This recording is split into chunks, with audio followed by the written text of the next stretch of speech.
but you cannot do my religion is better than yours. I'm so thankful for you to be here. I strongly I'm Indian, I'm South identity, and they will be lost. So with that, This is anti-Hindu hate.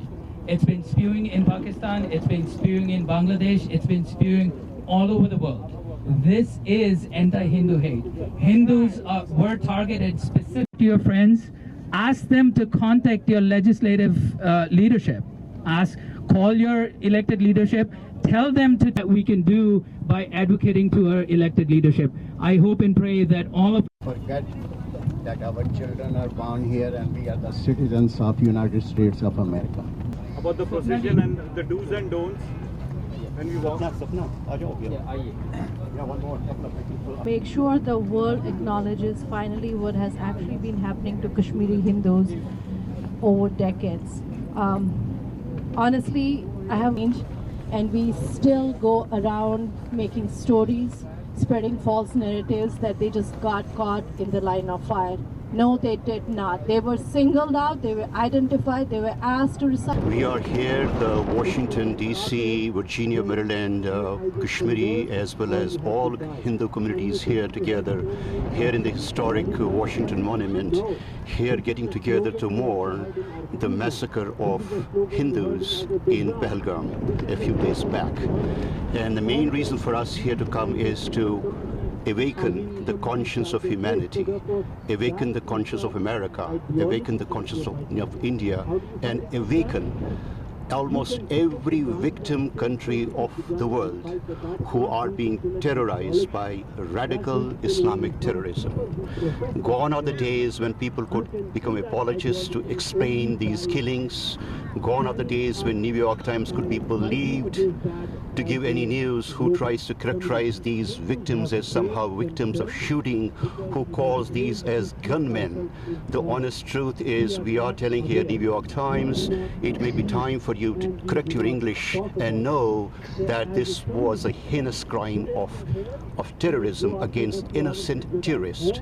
Imagine in 2025, tourist is asked to identify whether they are Muslims or non-Muslims. They're asked to recite kalma. They're asked to recite and show identity, or in some cases, they were even asked, if the men were asked to undress so that it could be confirmed whether they are Muslims. And once they were confirmed to be Hindus, then they were selectively killed. So this is not a room for the apologists in the country or abroad to somehow try to cleanse it or try to whitewash it. The fact is that we are facing radical Islamic terrorism in India, in US, in Israel, almost throughout the world. And humanity needs to rise up. And here we are here, simply to first pay condolence to the victims of Pahalgam massacre, and more importantly, to awaken the conscience of humanity that we need to wake up. And that's in precise why we are here. And I'm seeing here in front of me, we have almost across the diaspora here, Hindu diaspora here, in front of us here, talking about it, mourning it, expressing frustrations, expressing tears of sorrow, and helplessly telling the humanity that you need to wake up. All of us need to wake up. We need to do everything we could do at a public level, at political level, or whatever level it may be. But we need to address this menace of humanity. Otherwise, it is going to eat up the entire conscience of humanity. Thank you. Pakistan is once again in the spotlight, harboring terrorists. You have the Pakistani general talking about calling Kashmir its jagular vein. You have the defense minister coming out and saying, we're doing US's dirty job, and that's why we're harboring terrorists. How do you respond to that? I don't think Pakistan can really fool the world. The whole world knows that Pakistani military forces and political forces have been harboring this terrorism across the border for decades now. And their clear hands are in this terrorism act as well, as they have done in the past.